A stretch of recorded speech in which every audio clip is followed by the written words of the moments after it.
The floods inquiry has moved to central Queensland, where the state's summer of natural disasters all began. The Rockhampton mayor told the inquiry that overall the community coped well with the crisis, but a number of requests for help were delayed or never approved. The state's series of floods began in central Queensland, and that's where the inquiry is holding its final regional hearings.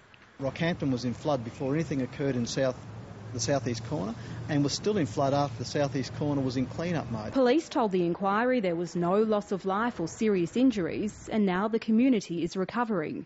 The mayor agrees, but raised concerns about the process in getting help from the government and Defence Force.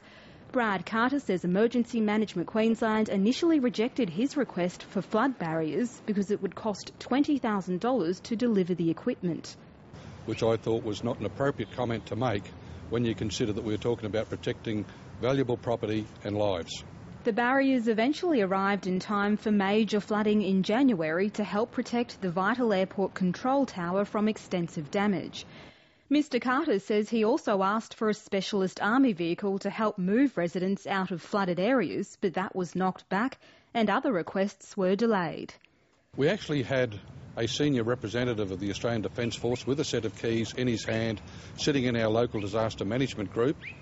He was not able to allocate those keys without the decision and the request going down to Brisbane. The mayor says that overall the council's dealings with the Defence Force worked effectively.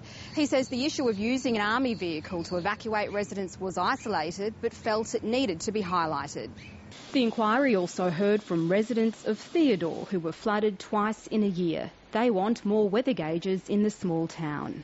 Just making sure that those key creeks along our area that are currently unmonitored for future events. Hearings will move to Emerald before finishing in Brisbane at the end of the week. Marlena Wapp, ABC News, Rockhampton.